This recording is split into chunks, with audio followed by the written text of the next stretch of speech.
No livro do Apocalipse, bem no meio de visões de julgamento, caos e profecias, surge um grupo bem enigmático que fascina e intriga a gente há séculos.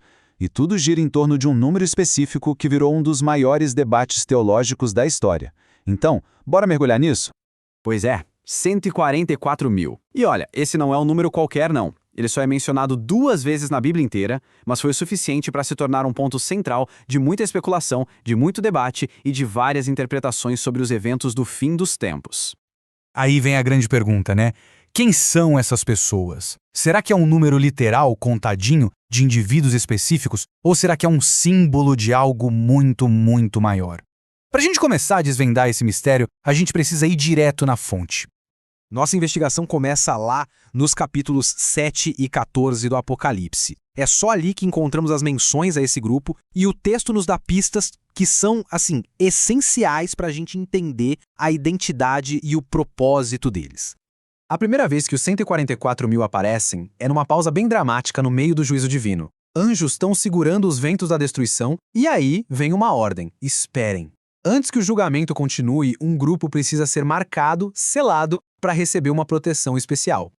E aqui está uma pista que é fundamental. O texto é muito específico. Ele chega a listar 12 mil pessoas de cada uma das 12 tribos de Israel. Essa menção direta às tribos é um dos pilares de todo o debate sobre se a identidade desse grupo é literal ou simbólica. Na segunda vez que eles aparecem, a cena muda completamente. Agora, os 144 mil não estão mais na terra no meio do caos, mas sim vitoriosos, lá no Monte Sião, ao lado do Cordeiro, que representa Cristo. E essa passagem nos dá ainda mais detalhes sobre quem eles são. O texto nos dá, então, uma espécie de ficha de identificação desse grupo. Eles são protegidos por Deus, vêm das tribos de Israel, têm uma devoção total e uma pureza moral. São chamados de primícias, sabe, como os primeiros e melhores frutos de uma colheita? E a verdade é uma marca deles. Basicamente, esses são os fatos do caso. É a partir daqui que todas as teorias são construídas. E isso nos leva direto para o coração da questão. Como é que a gente deve interpretar esses detalhes? A gente leva o número 144 mil e a referência às tribos de Israel ao pé da letra? Ou será que são figuras de linguagem para algo mais profundo?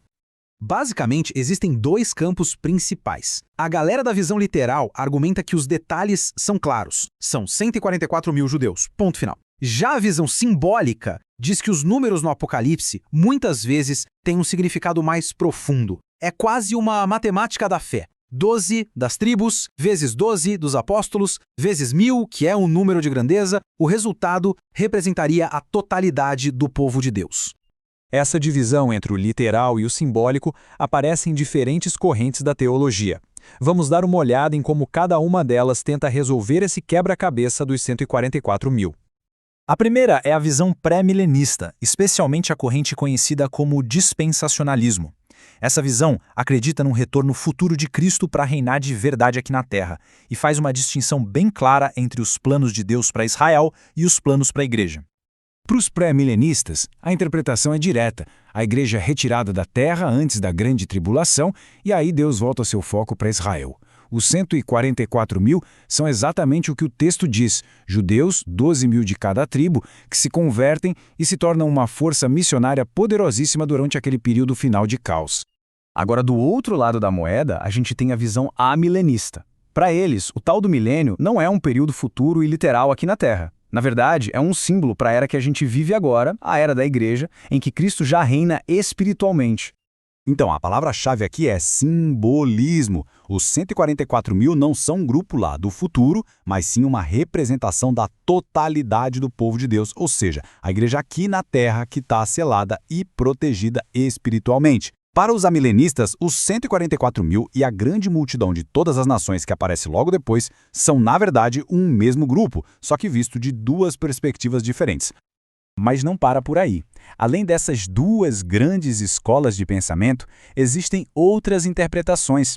Essas visões, que a gente pode chamar de futuristas, concordam que os 144 mil são um grupo do tempo do fim, mas não se prendem de forma tão rígida à interpretação pré-milenista.